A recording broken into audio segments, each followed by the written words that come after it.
Celebrity, true or false? You can't handle the truth. There you go. There you have it. Nice. Did you ever work with Nicholson? You ever work with Jack? Never did. Never once. Did you ever No. cross paths with Jack Nicholson? Just at the Laker games in the 80s. Yeah? Oh, yeah. Just stroll past him?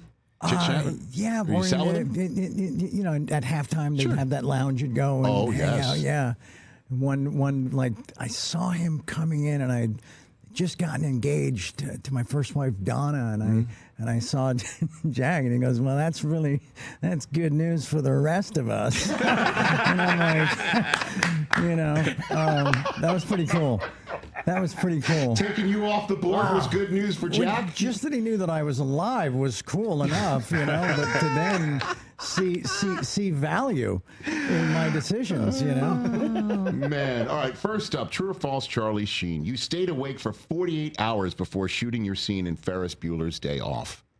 True and false. Okay. I did stay awake, but it wasn't 48 hours. Okay. No, because I was 19. I hadn't built up yet that kind of Stamina. Yeah, Okay. man. Yes. So that's not makeup on you right there, or Well, what? Yeah, they're adding to what was already there. I overslept. Okay. But I only stayed up till like 3 a.m. Okay. And I hadn't been up since the day before for the math to work for 40 hours. Okay, I see what you're saying. Yeah. So that's an exaggeration. Yeah, there was no dope in the mix. Okay. That's the thing. Yeah, there was just like trying to be cool and method. So where were you when this was the very beginning of your career, right? Early on. John Hughes directing. Yes. And Yeah. Jennifer Grey was in the scene with you. Jennifer got me the job. How so? She told John Hughes, I think I know who should play this role. Mm-hmm. And the character's name was Garth. Yes. And he said, who might that be? And she said, my friend Charlie Sheen. And so I went down there, and this is in the book and the doc, and thought I was going to audition, didn't.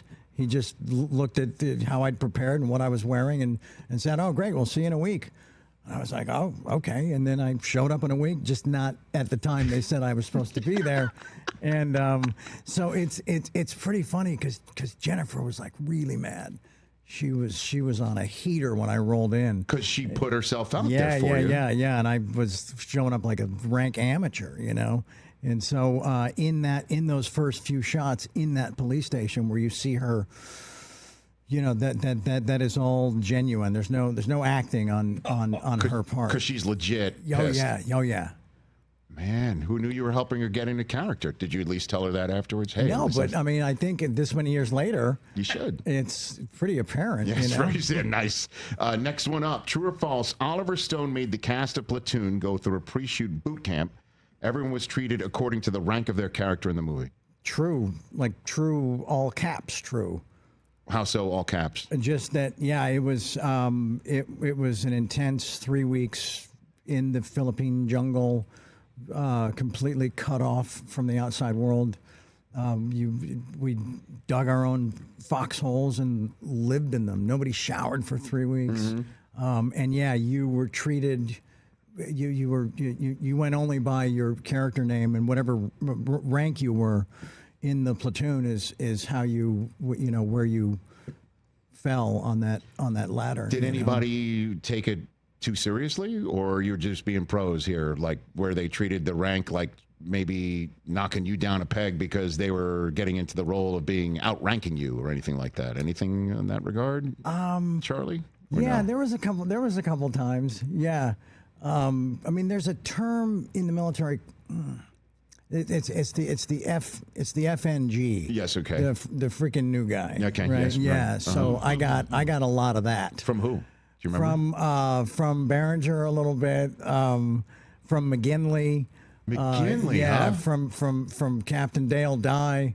Yeah, but that was just because we had to feel what that specific detail might feel like. Did you save one of your fellow actors in the shoot of Platoon? Like literally save one of their lives as well? No, I got saved by a fellow actor, by Keith David, who plays King in the movie. Okay. It was a helicopter sequence that we were supposed to just go up, and Oliver just wanted some shots like buzzing the tree line and just inserts of us and shooting over our shoulders out into those canopies. And we hit a wind shear, and the chopper like pitched left, and my feet were on the skid, and I could, we weren't harnessed in. Damn. I know. And so I started feeling myself like leaving the helicopter, and this hand like grabbed the back of my web gear and just held me until the chopper righted itself. Right. And then, it was a trip. I mean, it was.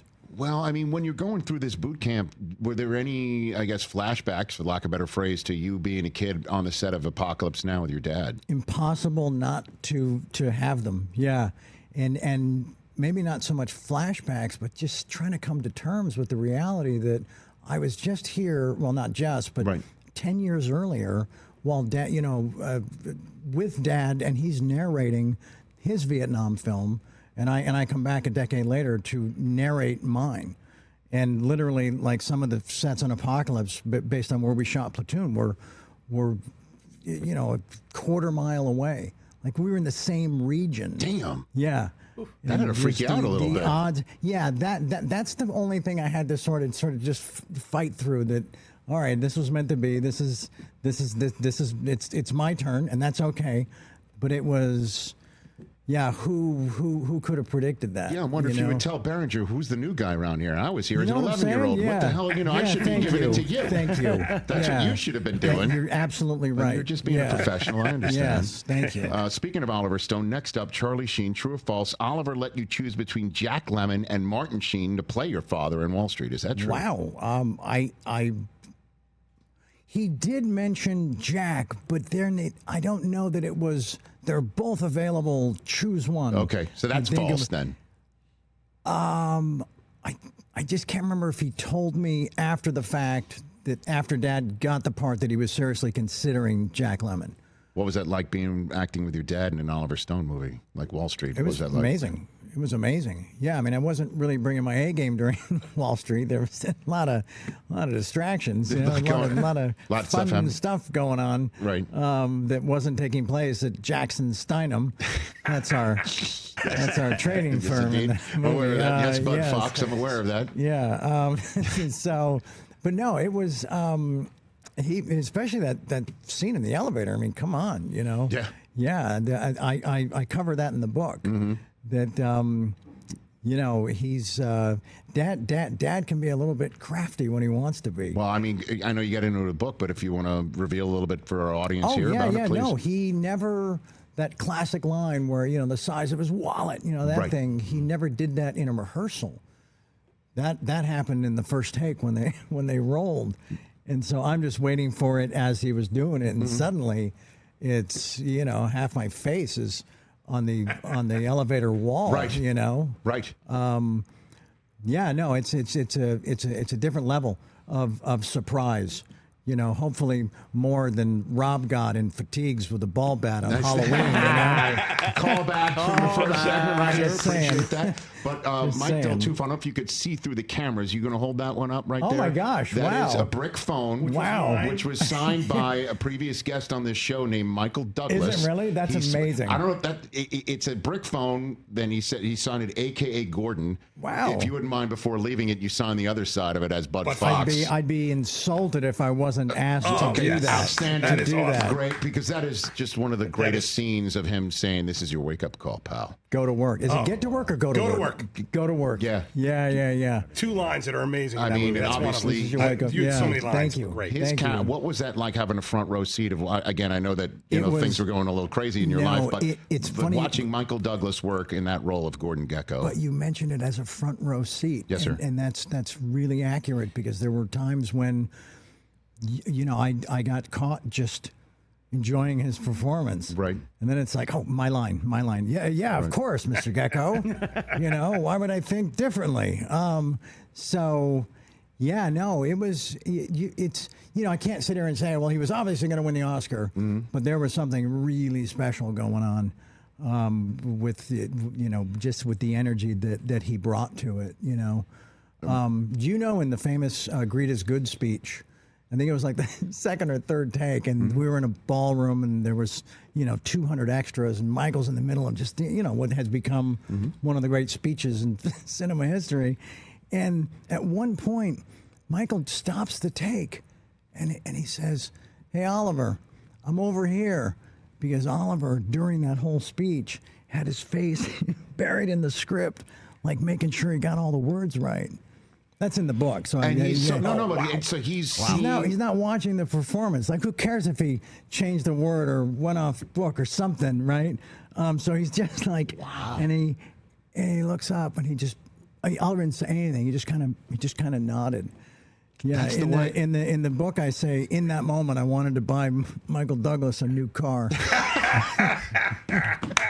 By the way, I have the same feeling whenever I'm on my phone and my daughter's talking. You know what I mean? Like, that's like, hey, I'm over. Like, we're talking here. Right. It's amazing that he would be able to be in the scene and notice what the director's doing behind the camera, not looking. That's kind of crazy. But he's playing it out to the whole audience, and I guess he caught Oliver like back there, and he's like, "You need to watch me." I love it. Hey, you made it all the way to the end. Thanks for that. Check us out every single day streaming live on Disney Plus and the ESPN app, 12 to 3 Eastern.